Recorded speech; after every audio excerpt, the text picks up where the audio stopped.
Mucha gente confunde gamificar con la palabra game de juego y no es tener a nuestro alumnado jugando todo el día dentro de las aulas. Con la IA puedes hacer cosas que son realmente asombrosas. Puedes decir, eres un docente de educación superior, tus estudiantes tienen este perfil y quiero que diseñes una narrativa que pueda ser atractiva pues, para adolescentes. Para transformar realmente el conocimiento en una competencia profesional, lo que tenemos que hacer es ponerlo en práctica. Yo siempre digo que es muy importante que hagamos caso a Luis Fonsi. Nos deleitó y triunfó con una canción que era el Despacito.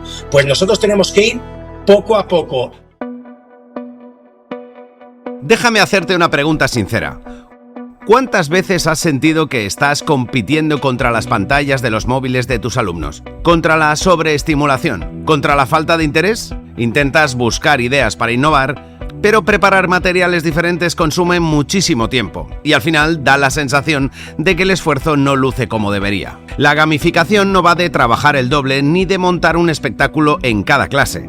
Va de usar la psicología del juego para que los alumnos se enganchen solos y tú disfrutes más enseñando. ¿Y cuál es el primer paso? Desmontar algunos mitos. Tenemos que tener en cuenta que no es gamificar. ¿De acuerdo? Porque mucha gente confunde gamificar con la palabra game de juego y no es tener a nuestro alumnado jugando todo el día dentro de las aulas, sino que es crear una aventura, crear una narrativa inmersiva dentro de nuestras áreas, dentro de nuestras asignaturas o de diferentes contenidos. Tal cual. Gamificar no es convertir el aula en un parque de atracciones ni poner juegos porque sí. Lo cuenta Miguel Ángel Azorín López, profesor del Máster de Gamificación Educativa y en el Máster de Metodologías Activas de UNIR. La clave no está en entender a la clase, sino en tener una intención pedagógica clara detrás de cada dinámica. Tampoco se trata simplemente de rellenar la clase de premios sin un sentido de fondo. Tampoco es repartir puntos e insignias por la consecución de las diferentes misiones, retos que se les vayan explicando o aplicando dentro de la clase, porque si no estaríamos basándolo todo en una motivación extrínseca que al mismo tiempo que es importante, no debemos basar toda la gamificación en ella. No tenemos que intentar conseguir que hagan las cosas a cambio de algo, sino intentar llegar a conseguir una motivación intrínseca. Ahí está la clave. Si todo depende de la recompensa externa, en cuanto el premio desaparece, la motivación también. Lo que buscamos es despertar la curiosidad y el interés propio del alumno por aprender. Entonces, si no es jugar todo el día ni dar medallas, ¿en qué consiste realmente? Escuchemos cómo define Miguel Ángel la verdadera esencia de esta metodología. Tenemos que intentar trasladar o llevar aquellas mecánicas, diseños de juegos, de videojuegos, de estrategias lúdicas, ese pensamiento, para poder intentar conseguir motivar a nuestro alumnado y que disfruten mientras están aprendiendo dentro de nuestras aulas. Tomar prestada la estructura que hace atractivos a los juegos o a las buenas historias, el reto, la superación, la narrativa, y aplicarla a nuestra asignatura para que el aprendizaje se vuelva algo apetecible. Hay algo fundamental que son los elementos, y dentro de los elementos el clave es la narrativa. La mejor forma de elaborar una narrativa es escuchando a nuestro alumnado, sabiendo qué es aquello que les gusta, porque no se trata de elaborar una gamificación en base a nuestros gustos como docentes, sino que el usuario, que es nuestro alumnado, es aquel en el que se tiene que basar esa narrativa. Tenemos claro entonces que la narrativa es esencial. Ahora tenemos que saber cómo la ponemos en pie. Para elaborar esa narrativa tenemos que tener 4 pasos fundamentales. El tema del gusto y de las inquietudes de nuestro alumnado tiene que suceder en un lugar en concreto, bien sea inventado o bien sea real. Tiene que tener una serie de acciones en cada una de las misiones, objetivos que tienen que ir cumpliendo, un objetivo final que es con el cual tienen que acabar y lograr el objetivo de esa misión, y luego meter personajes que sean aliados, meter personajes que sean villanos. Un tema, un escenario, un objeto y personajes. Teniendo esos 4 ingredientes, ya tienes la base para convertir cualquier tema denso en una experiencia que motive a los alumnos. Y es que entender el papel de la motivación es comprender cómo funciona la mente de nuestros estudiantes. Porque la motivación es la gasolina del cerebro. Si leéis un libro, si el libro os interesa y os atrae, no podéis dejar de leerlo y estáis atrapadas y atrapados en la lectura de cada uno de los capítulos, porque esa narrativa nos está enganchando, nos tiene atrapados, nos motiva y no podemos parar de leer. Y eso es lo que buscamos con nuestro alumnado, trabajar desde esa motivación para que todo aquello que estemos aplicando con ejercicios, actividades y tareas dentro del aula le suponga al alumnado la mayor implicación y un mayor esfuerzo por conseguir el objetivo del aprendizaje. Una buena historia conecta mucho más que cualquier listado de normas.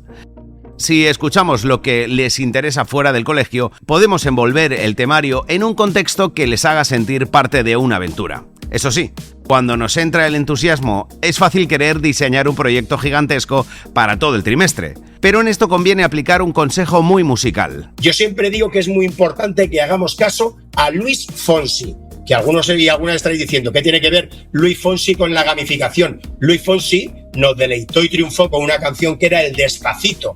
Pues nosotros tenemos que ir poco a poco, empezar por poco, ¿de acuerdo? Y a partir de ahí, nosotros como docentes, acostumbrarnos a crear esas narrativas, esas gamificaciones, que nuestro alumnado también sepa cómo tiene que interactuar con esas misiones que les vamos a ir proponiendo y a partir de ahí poder ir haciendo crecer o aumentar esa gamificación. Sin agobios. Gamifica una sola lección o una unidad de un par de semanas. Mira cómo responden tus alumnos. Ajusta lo que haga falta y ve construyendo desde ahí. A la hora de aprender esos contenidos, uno de los mayores frenos para el docente es el tiempo para redactar historias o diseñar materiales.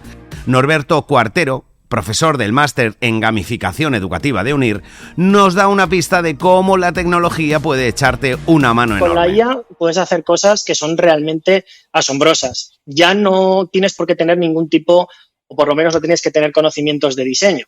Basta con unas pequeñas pinceladas de la IA, tener alguna herramienta de confianza y ya le puedes generar las imágenes, puedes generar los vídeos, puedes generar las locuciones, puedes incluso, si estás atascado, si no tienes mucha imaginación, le puedes decir: eres un docente de educación superior, tus estudiantes tienen este perfil y quiero que diseñes una narrativa que pueda ser atractiva pues, para adolescentes. Lo que antes exigía horas de diseño o redacción, la IA te lo implementa en minutos. Es una herramienta estupenda para quitarte trabajo pesado de encima y centrarte en lo importante: estar con tus alumnos y pensar. Ahora bien, si en tu centro las pantallas son reducidas o el wifi da problemas, Miguel Ángel nos recuerda que no hace falta tecnología punta para hacer una buena gamificación. Gracias a esa inteligencia artificial, nosotros los docentes también podemos crear una grandísima cantidad de gamificaciones manipulativas con las cuales no tener nada digital, sino que simplemente con los recursos que tenemos dentro del aula, un papel, un lápiz y un boli, poder crear ellos sus redacciones, historias, dictados. Importantísimo tener esto en cuenta. La tecnología te ayuda a idear fuera de casa, pero el aula se puede dinamizar perfectamente con soluciones físicas como papel y bolígrafo. Y si hablamos de recursos prácticos para el aula, hay un elemento analógico y manipulativo que suele funcionar de maravilla en casi cualquier edad. Y si hay algo que le encanta a los chicos y a las chicas, son los coleccionables. Yo me he dado cuenta después de muchos años gamificando dentro del aula que la mayor recompensa, lo que más les gusta, son esas cartas de premio que ellos van coleccionando, como los álbumes de cromo, intentando conseguir tener la mayor cantidad de ellas. Y eso les motiva muchísimo. No es conseguir una carta y con esa carta luego consigo un premio para ir al baño sin permiso, bajar al recreo 5 minutos antes, que son algunos premios de los que hacíamos al principio cuando estábamos gamificando, sino que simplemente el poder conseguir esas cartas de recompensa les motiva muchísimo. El componente del ir reuniendo cartas o logros físicos engancha muchísimo. Es un detalle simple que le da un toque diferente al día a día en el aula. Y terminamos hoy recordando que la teoría, escuchar este podcast, está muy bien, pero el movimiento se demuestra andando, y a gamificar se aprende gamificando. Elizabeth Chorro, directora académica del Máster Universitario en Gamificación Educativa de UNIR. Para transformar realmente el conocimiento en una competencia profesional, lo que tenemos que hacer es ponerlo en práctica. Así que animo a todos a que cojan alguna de las ideas que han escuchado hoy aquí y las lleven al aula y verán realmente el potencial y cómo transforma una sola experiencia el aprendizaje en sus alumnos. En definitiva, se trata de perder el miedo a escuchar tus clases de una forma diferente. No se trata de copiar modelos rígidos ni de jugar por jugar, sino de entender la lógica de estas herramientas para adoptarlas a tu asignatura y al grupo de alumnos que tienes delante.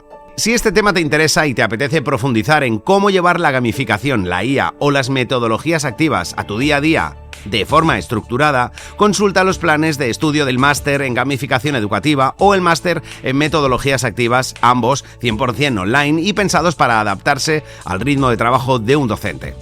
Si quieres saber más, entra en unir.net o echa un vistazo al enlace que te dejamos en la descripción de este episodio. Gracias por acompañarnos una vez más y nos escuchamos en el próximo episodio de Campus Unir.